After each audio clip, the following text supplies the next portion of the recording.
The banner of communism is one that expresses the necessity of revolution and liberation for all people affected by the devastating practices of capitalism, racism, and patriarchy, in addition to the imperial and colonial pursuits of the most hegemonic of capitalist powers.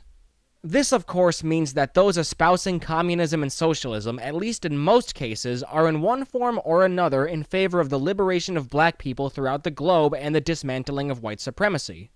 Perhaps when the term black communist women is brought up, one conjures images of Assata Shakur or Angela Davis. However, it is integral to understand the significance of the black communist women before the 1960s and the path that such women paved for the future of American communism and the African diaspora. In the advancement of black communist women throughout the 20th century and even in today's age, the contradictions within the leftist movement, such as holding on to certain reactionary elements of the capitalist status quo, have ultimately brought detrimental results for intra-party workings regarding women of color in the revolutionary movement. In addressing these contradictions and furthering the development of liberation through the lens of Marxism-Leninism, the diasporic umbrella within the realm of radical black left feminism experiences both an expansion and a stronger interconnection between the various sections of black activism and radical leftism. One of the most pivotal aspects in the evolution of black left feminism and international communism, particularly in the first half of the 20th century, is the scientific application of Marxism-Leninism for a proto-intersectional approach to the conditions of capitalism, racism, and other institutions of exploitative nature.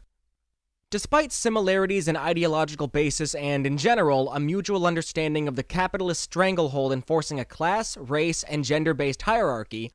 contradictions within the American communist movement have historically created both an ideological tension and diasporic expansion in simultaneous fashion within party and organizational ranks.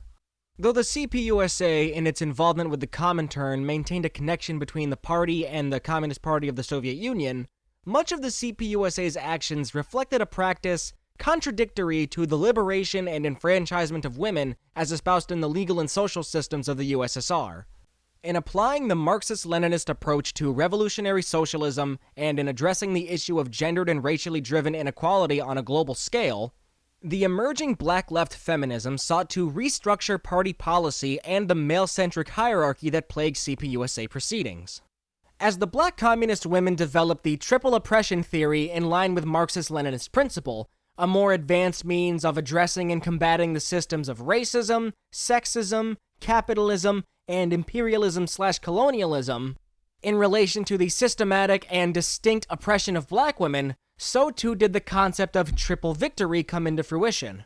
Audley Moore's experience with the radical black left current resulted in a concept that added greatly to the theoretical basis and line of praxis for anti-racist, anti-imperialist, anti-sexist, and ultimately anti-capitalist activity. In Moore's stepping away from the Communist Party and her shift towards the black nationalist current, the primary catalyst for her departure stems from the reactionary and in many ways insulting attitude of CPUSA officials and Ben Davis, a black statesman running under the CPUSA ticket, regarding Davis's campaign and Moore's activity in said campaign.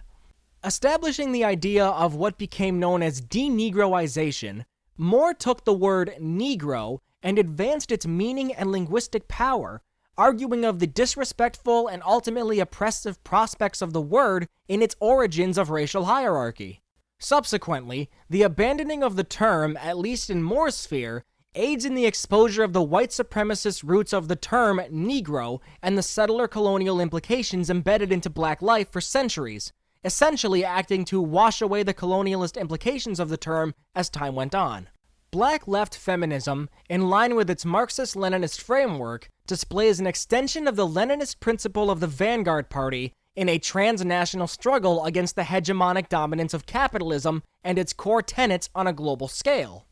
The diasporic relationship between international communism and black transnationalism gave a greater context and a stronger culmination in the evolution of the radical black left and the predecessor to the feminism synonymous with the civil rights movement of the 1960s.